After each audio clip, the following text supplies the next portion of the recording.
Why? You're spreading ideas you never chose to believe.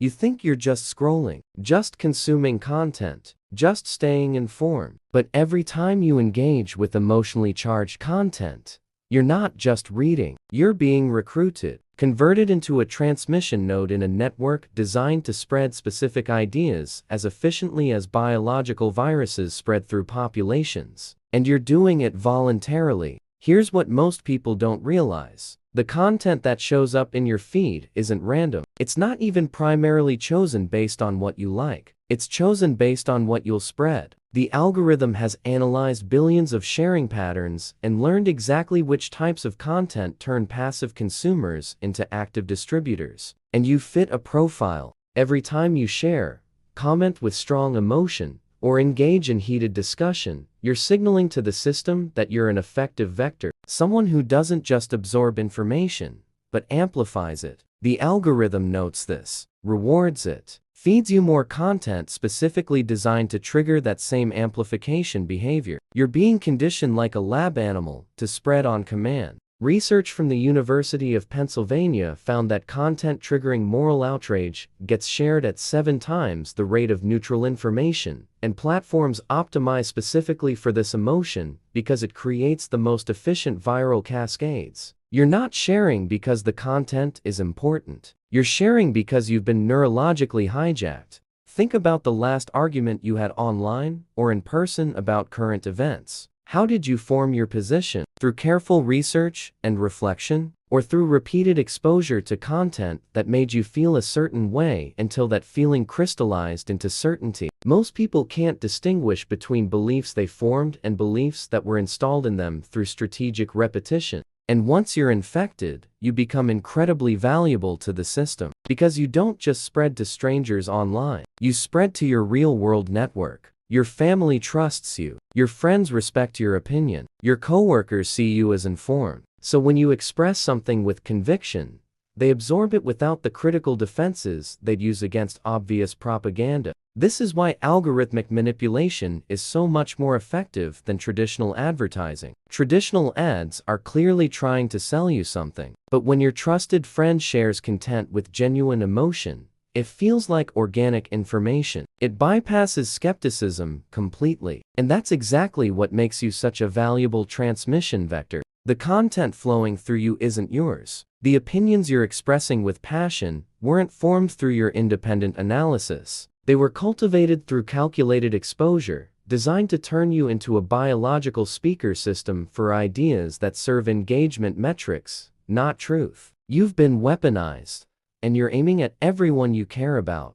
Stanford research shows that people drastically underestimate how much their opinions are shaped by algorithmic curation, with 70% of users believing their views are independently formed, while analysis of their information consumption shows clear manipulation patterns. You think you're thinking, you're repeating. Transmission. How many of your current strong opinions can you trace back to a specific moment of genuine, independent thought versus gradual absorption? Comment below and hit like if this made you question something.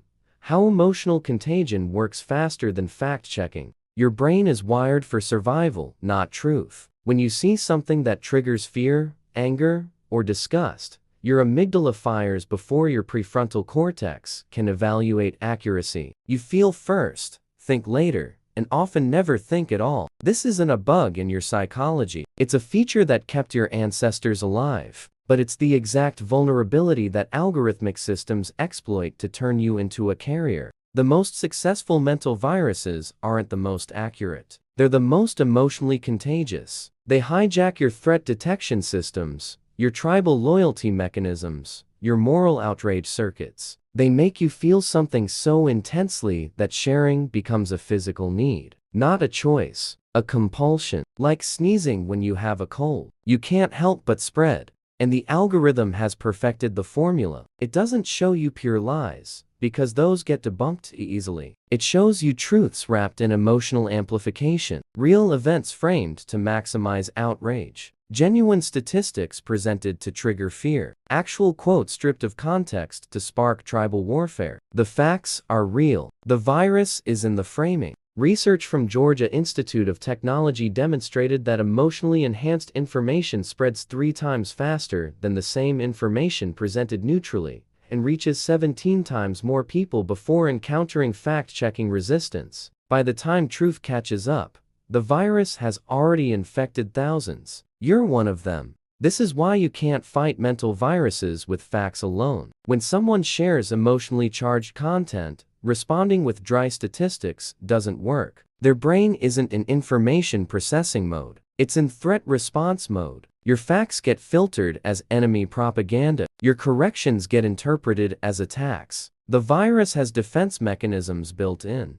And here's the really insidious part. The emotional residue lasts longer than the information. You might eventually learn that the thing you shared was misleading, but the feeling it gave you, the anger or fear or righteousness, that stays. It shapes your worldview even after the specific content is debunked. The virus mutates from specific claim to generalized emotional state. You see this pattern everywhere now. People who can't cite specific sources, but are absolutely certain about broad narratives. They've been infected so many times with similar emotional content that it's created a persistent background mood. They're not responding to facts anymore. They're responding to accumulated emotional conditioning. The algorithm loves this, because emotional states are more stable than specific beliefs. You can debunk a claim, but you can't debunk a feeling, and feelings drive engagement better than thoughts. So the system optimizes for emotional contagion over information accuracy. It wants you in a constant state of heightened emotion, because that's when you spread the most. You've probably infected dozens of people this month with emotional content you barely remember sharing. The specific posts fade, but the emotions you transmitted, the anxiety you amplified, the outrage you validated, those ripple outward, creating more carriers. Who create more carriers? Exponential growth of generalized emotional toxicity. Contagion. What emotion do you feel most often when engaging with your feed? Drop a comment and smash that like button. Why? Your close relationships accelerate the spread. The algorithm doesn't need to reach everyone. It just needs to reach the right people. People with large networks. People who influence others. People whose opinions carry weight in their communities. People like you. Because once it infects you, your relationships do the heavy lifting. Your family, friends, and colleagues become the secondary infection wave you trigger without realizing. Think about how beliefs spread in your household. When you come home agitated about something you saw online, your mood affects everyone. Your partner absorbs your anxiety. Your kids notice your anger. They don't need to see the content. They catch the emotional state. And emotional states are contagious in ways that ideas alone never are. This creates household-level synchronization of worldviews that has nothing to do with independent thinking. Everyone in the family starts seeing threats in the same places, feeling outrage about the same topics, developing similar anxieties about the future, not because they all researched and reached the same conclusions, because one person got infected and transmitted everyone in close proximity. Brown University researchers found that emotional states spread through cohabiting groups with 86% transmission rates within 72 hours, creating synchronized belief clusters that reinforce themselves through constant social validation. Your home becomes an incubator where mental viruses multiply and strengthen before spreading to the next network. The same pattern repeats at work, in friend groups, in communities. One infected person shares their new perspective. Others absorb it, not through logical persuasion, but through social osmosis. Within weeks, the entire group has adopted similar positions. They think it's consensus. It's synchronization. They arrive there together, not through collective reasoning, but through collective infection. And the tighter the social bonds, the more efficient the transmission. You question strangers. You trust friends. So when your best friend expresses something with certainty, you're predisposed to accept it. Your critical thinking doesn't engage the way it would with a news article or advertisement. Friend recommendations bypass cognitive defenses completely.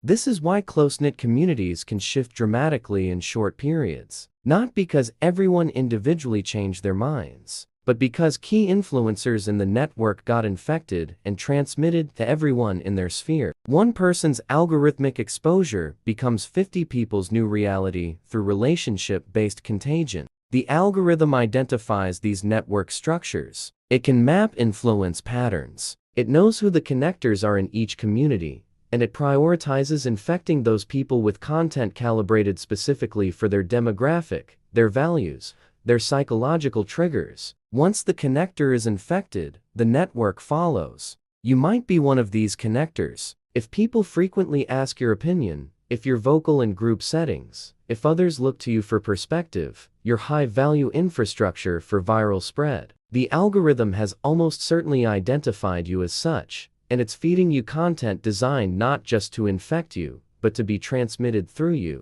Your relationships aren't just social bonds anymore. They're transmission pathways. Every conversation is a potential infection event. Every group chat is a viral reservoir. Every family dinner is a super spreader event. And you're patient zero more often than you realize. Network. How many people in your immediate circle share your strongest beliefs? And did you all form them independently? Comment and drop a like if this revealed something.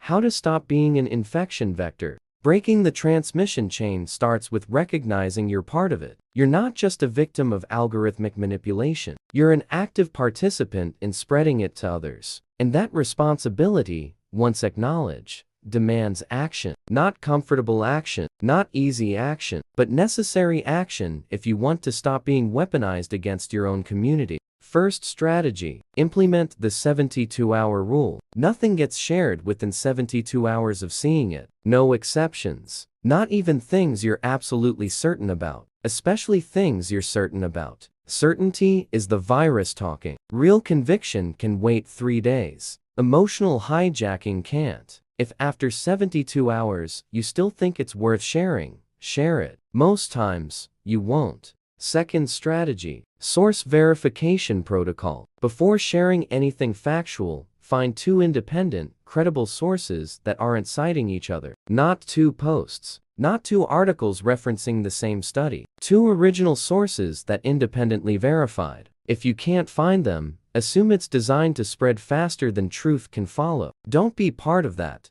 MIT research showed that implementing mandatory waiting periods before sharing reduces misinformation spread by 68%, and requiring source verification cuts it by another 42%. Combined, these 2 simple rules eliminate 90% of viral misinformation transmission. But most people won't do it because it's inconvenient. Convenience is how you became a vector. Third strategy. Emotion audit. Before expressing any strong opinion in real-world settings, ask yourself, is this emotional intensity proportional to what I actually know? If you're furious about something you learned from a headline, you're infected. If you're terrified based on one video, you're infected. Disproportionate emotion is the primary symptom. Treat it as such. Fourth strategy. Relationship quarantine. When you notice your social circle developing synchronized beliefs about complex topics, that's not collective wisdom. That's collective infection. Deliberately seek perspectives from outside your network, not to adopt them, to test whether your beliefs survive contact with opposition. If they can't, they weren't beliefs, they were viruses. Fifth strategy. Retroactive correction. Go back through your sharing history. Find things you spread that turned out to be false or misleading. Publicly acknowledge and delete them. This is humiliating. Do it anyway. Every uncorrected share is an active infection. Point. You have ongoing responsibility for what you've transmitted. Sixth strategy. Resistance training. Practice being the only person in your group who doesn't share the emerging consensus. Get comfortable with social discomfort. The virus spreads through conformity, pressure. Your willingness to stand alone is the immune response. Your community needs. Someone has to be willing to say, wait, let's think about this. Be that person. Seventh strategy. Network inoculation. When you see someone about to share obvious viral content, don't attack. Ask questions. Where did you see this? What made you want to share it? How confident are you it's accurate? Questions create pause. Pause creates space for critical thinking. Critical thinking kills viruses before they spread.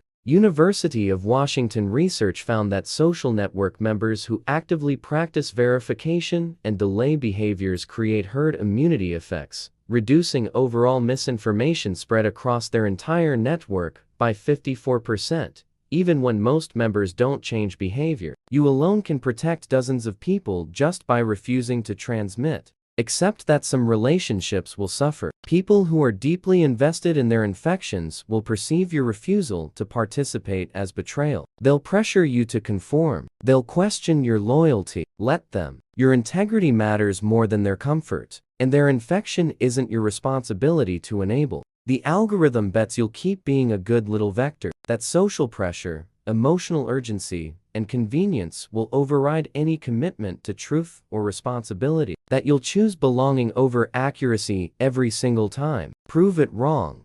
Immunity. Which strategy are you implementing today to stop spreading mental viruses? Comment your commitment, hit that like, subscribe for more deprogramming tactics, and share this with someone who needs to break the transmission chain. Disclaimer: this content is for educational purposes regarding social psychology and digital media literacy. It does not replace professional guidance from qualified experts.